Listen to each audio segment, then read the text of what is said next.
Mic test ABBY। Investment. बहुत सारे लोग इस वर्ड को अभी तक समझ नहीं पाए, लेकिन मेरे हिसाब से इस दुनिया में अगर आपको कुछ भी हासिल करना है तो उसका पहला स्टेप है इन्वेस्टमेंट। जब आप इन्वेस्ट करोगे तभी तो आपको रिटर्न मिलेगा ना यार। आपको बॉडी बनानी है तो जिम में, एक्सरसाइज में इन्वेस्ट करना पड़ेगा। किसी को इम्प्रेस करना है, खुद को इमोशनली इन्वेस्ट करना पड़ेगा।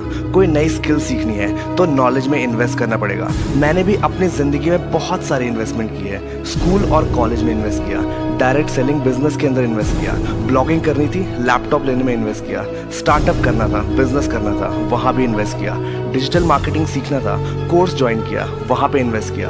अपने करियर में 100 से ज़्यादा पेड वर्कशॉप्स एंड सेमिनार्स में इन्वेस्ट कर चुका हूँ। बुक्स में इन्वेस्ट किया, अपना पहला म्यूजिक रैप वीडियो बनाना था, वहाँ भी इन्वेस्ट किया, और आज उन सारी इन्वेस्टमेंट का रिटर्न आता हुआ मुझे दिखाई देता है। और सिर्फ मैं अकेला नहीं हूँ यार, दुनिया में हर वो इंसान जो ग्रो कर रहा है, जो बड़ा हो रहा है, वो इन्वेस्ट करता है। Bill Gates, Warren Buffett, mark Zuckerberg, Elon Musk, मैं इन लोगों को जानता हूँ जो स्मार्ट इन्वेस्टमेंट करके आज दुनिया के सबसे अमीर लोगों की लिस्ट में खड़े हैं। और अब आप लोग बताओ यार, आप ऐसे कितने लोगों को जानते हो जो अपने सेविंग अकाउंट में पैसे इन्वेस्ट करके अमीर बन गए। और अब वीडियो का नेक्स्ट पार्ट सिर्फ उन लोगों के लिए जिनका माइंडसेट रिच और विजन बड़ा है। दोस्तों, रॉबर्ट कियोसाकी कहते हैं कि अमीर लोग एसेट्स बनाते हैं और मिडिल क्लास लोग सिर्फ लायबिलिटीज बनाते हैं। एसेट्स बनाने का पहला स्टेप होता है इन्वेस्ट करना। आप लोग कहाँ पे इन्वेस्ट कर सकते हो?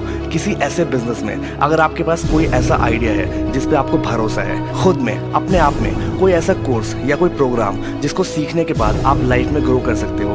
प्रॉपर्टी के अंदर, शेयर मार्केट में, गोल्ड में, स्टॉक्स में, किसी ऐसे इंसान पे जिस पे आपको भरोसा है, किसी गैजेट या फिर मशीन में जिसके खरीदने से आपका काम आसान होगा या फिर तेज होगा। दोस्तों, वॉरेन बफेट ने कहा है कि if you don't find a way to make money while you sleep you will work until you die. और ये भी कहा था कि कभी किसी एक इनकम सोर्स के भरोसे नहीं बैठना चाहिए। दोस्तों, विकिपीडिया के अकॉर्डिंग इंडिया में मई 2019 के डेटा के हिसाब से मनी का इन्फ्लेशन रेट यानी कि महंगाई का रेट 6.70% है। और इंडिया के ज़्यादातर बैंक सेविंग अकाउंट्स में सिर्फ 3 से 5% तक का इंटरेस्ट रेट देते हैं। इसका मतलब ये है कि सेविंग अकाउंट्स के अंदर हमारे पैसे की वैल्यू नीचे गिर रही है। दोस्तों, सेविंग भी ज़रूरी है, सेविंग करो, लेकिन इन्वेस्ट करने के लिए सेव करो। सिर्फ सेव करने के लिए सेव मत करो यार। और एक सक्सेसफुल इन्वेस्टमेंट का मतलब होता है रिस्क को मैनेज करना, ना कि रिस्क को अवॉइड करना। क्योंकि दोस्तों, ग्रो वही करता है जो जिंदगी में रिस्क लेता है। अगर आप पैसों को सेव करके इन्वेस्ट नहीं करोगे तो आप हमेशा गरीब ही रह जाओगे। चाहे आप कितना भी कमा रहे हो, कोई फर्क नहीं पड़ता। दूसरों को इम्प्रेस करने के लिए फालतू की चीजें खरीदना बंद कर दो।